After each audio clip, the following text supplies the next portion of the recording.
Boom, what's up fast and welcome back to the channel. Now I think it was 2 weeks ago I was talking about you guys helping me pick a brand new car. Thankfully you guys were actually helpful on YouTube this time. Obviously Instagram was helpful as usual, but yeah, I remember saying in the video that I had a list of cars that I wanted to choose from myself, so I'm going to be doing that list for you guys today. I'm just basically going to explain what cars are on the list, why they're on the list, etc, etc. So we're going to get straight into the video. 3, 2, 1, let's get rolling fast, gang.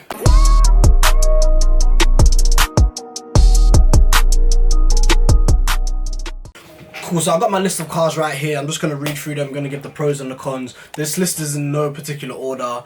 After I've done the list, and I'll give a few honourable mentions of cars that I thought didn't really hit the spot for the list. You need to fuck off. That's Faisal, by the way. Fuck you, Faisal. Stop messaging me. I'm doing a video. Right, cool. So we're going to start the video, and the first car is going to be the A45. I'm going to keep it short and sweet. I've talked about this car, or like the A-Class anyway, millions of times on this channel. For pros, I rate it's the same pros as the A-Class. It's way better looking inside and out. I've really loved the new revised A-Class, so that's just a huge pro to me. The A45 obviously just steps it up because it's got like the carbon package or whatever, the streamline package, I can't remember what it's called, but it comes with the wing and all that kind of cool shit on the back, so it looks like a boy racer type car. I personally really love the look, and then obviously it's just basically like an A-Class that's on steroids, so it's just going to be my car but more powerful. And then that goes into the cons, which is, do I just want the same car but more powerful? Yeah, you're getting the most powerful 2-litre production car in the world, but it's just the same car as before. It's going to have a few little tweaks. It's obviously going to drive different, that's for sure, because it's going to have a bit of suspension setup and all that kind of stuff. But obviously test drives are in order for me to drive the car and say, do I really like this car this much that I'm going to get the same car again, but just with more horsepower, essentially. So we'll see how that goes. Oh, I should also probably mention that, oh my god, Faisal.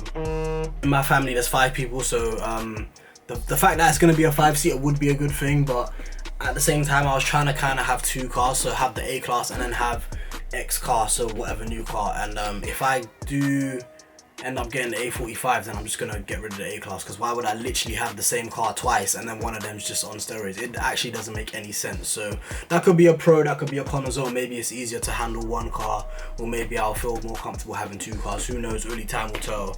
We're just gonna have to see how that goes. But for now, the A45 it's on the list. It's kind of like mid on the list. It's not too high up, but it's not like completely out of the question.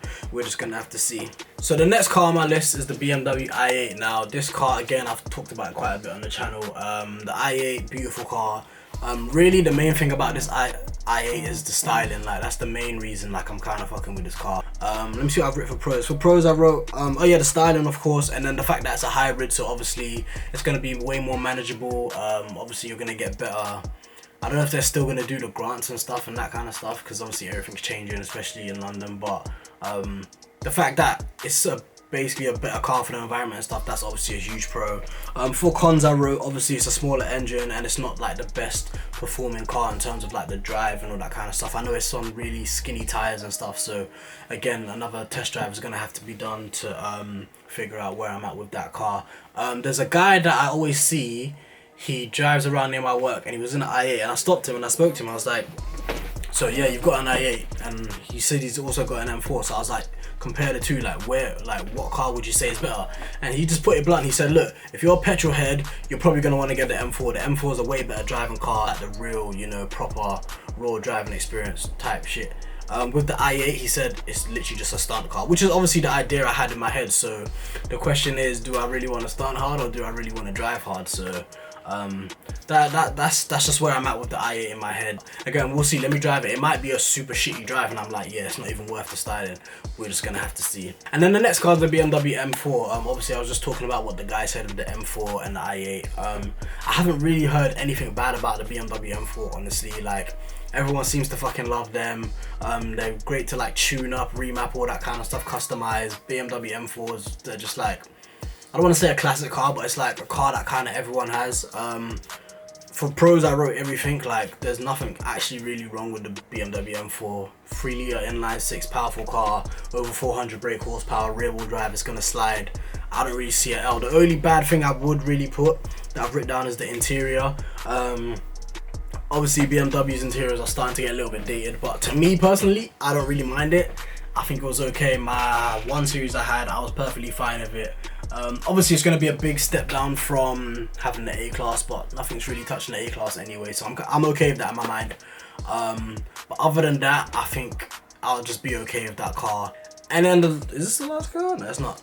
And then the next car on this list is the Audi RS5. Now, the Audi RS5 is actually a late contender to this list. I kind of thought of it maybe like a month and a half ago or 2 months ago. The reason why, I don't know, it just kind of came up out of nowhere. I was just looking at the competitors of the BMW M4 and I was like, what is there? And there was obviously the C63. And then I looked, I was like, oh shit, there's an Audi RS5. Like, I've never really been an Audi guy. There's nothing actually wrong with Audis. I don't know, I just find them too safe. I don't really like the way they are styled, and they're just too safe of a car, if that makes any sense. Like, they just look too smart, too sophisticated. I feel like they never really, I don't know, make any kind of like wild moves in the way that they design their cars. Like, they're just good. It's just like, oh yeah, Audi, it's just over there. It's just too safe, you know what I'm saying? So again, I'm big on like my car's looks. Ironically enough though, the RS5 is actually a really good looking car, so that's a plus for them. But again, I guess I'm just gonna have to drive the car and see what it's like to actually drive, and see if it's like, oh shit, I've been missing out on Audis. I have driven the A6 before, but it was like a regular A6, it wasn't nothing crazy. Other than the R8, I'm not really an Audi fan, so let me test drive these shits and see what's gonna happen. But the RS5 is somewhere on the list, we'll see. And then finally on this list is the Ford Mustang, the 5 litre, not the 2.5 litre, the 5 litre, not the EcoBoost, the 5 litre. Now, this is gonna get a bit mad because it's a 5 litre, like that's the pro. It's a 5 litre, it's a big fuck off V8, big sound, crazy. It's a Mustang muscle car. Like, boy, I'm pretty sure it's easy to do like burnouts and drifts in it. I'm pretty sure like they made it specifically easy to do that kind of stuff. So like, it's gonna get you in a lot of trouble. Like, that's the pro, that's the big pro. I think the con for it would be it's a fucking 5 litre. Like, do you think insurance are gonna have me? Insurance ain't gonna fuck with me, mate. Insurance are gonna be asking for big bucks for the 5 litre whip. So that's like the big major L of the car. Styling as well, compared to some of the other cars on the list, it's not the best looking car, but it's not ugly. It's still a good looking car. Oh, and petrol's gonna fuck me as well. 5 litre, duh. Yeah, that's just how it is. And now I'm gonna go into my honorable mentions. The first car I've got on this list is the A35 AMG. If I've decided the A45 is 100% what I want to get, I've driven all the cars and it's like, yeah, I need this A45, but it just turns out to be too expensive, then I'll just drop it down a notch, get the A35, which is basically like the step down from the A45. And then I guess I'll just tune it and then do all sorts of other cool stuff to it. It's not going to be too far-fetched to get it up to like the A45 standard, so it's still going to be a cool car rather than paying all that big money to get A45. And then obviously that's going to cover the fact that it's a 5-seater, so I'm only going to have one car. I won't have to fork out 2 cars worth of cash. So that's a good plus on that side. The BMW M3, which is basically the BMW M4 but a 4-door 5-seater. Personally, I just don't like the styling as much as I like the M4, which is why it's an honorable mention. So again, if I can't end up having 2 cars, but the BMW is like, the BMW M4 is exactly what I want, but I just can't afford it and afford the A-Class, then maybe I'll just sell the A-Class and then get the M3. That way, 2 birds, 1 stone. But hopefully not. Hopefully I can get both cars at the same time. That'd be really nice. C63, oh my god, I don't even want to start with this car. Listen, this car, well, let's start with the big fuck off V8, okay? V8 bi-turbo, I think it's a 4 litre. That's gonna have a similar problem to the Mustang, but my biggest problem isn't even that. My biggest problem is the interior. Like, I can't stand Mercedes interiors. Like, if the new A-Class didn't exist, I would have been okay with this, but after seeing the new A-Class and then just the way that it's just revamped and how great it is, obviously go watch my review over here and to see exactly what I'm talking about, it would have been fine. I wouldn't have minded the old C63, the old C-Class C63 interior as much. But then when you're going from that to this, it's like, it's just so saddening.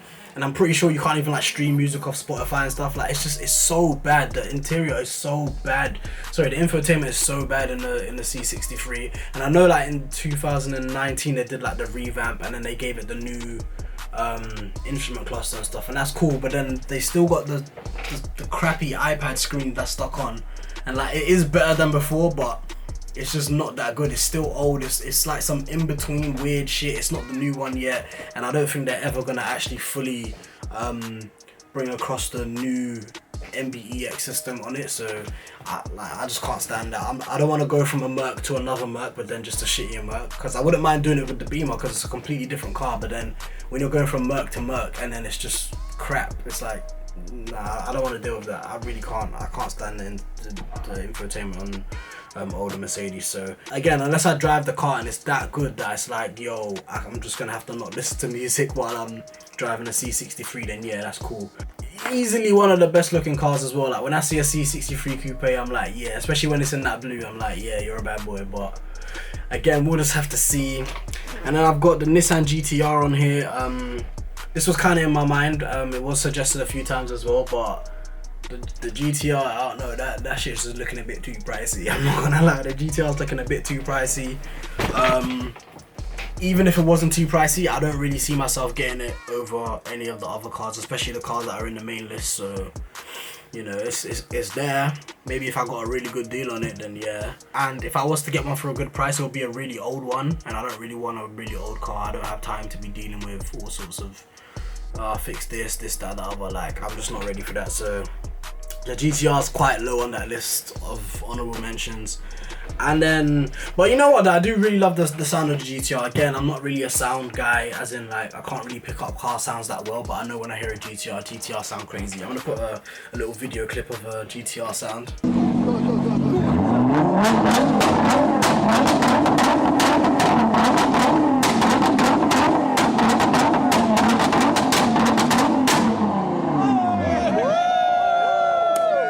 And then finally on this list of honorable mentions is the Toyota Supra, the new shape one. I mean, I like it, but again, I just don't see myself picking it over any of the other cars on the list. So it's on the list, but there's nothing special that's hitting me to be like, yeah, I really want to get this car. So yeah, just a quick rundown. One more time, that's the main list is going to be the A45, the i8, the M4, the RS5, and the Mustang 5 Liter. Every time I look at it, I just laugh. I'm like, I'm not getting that fucking car. But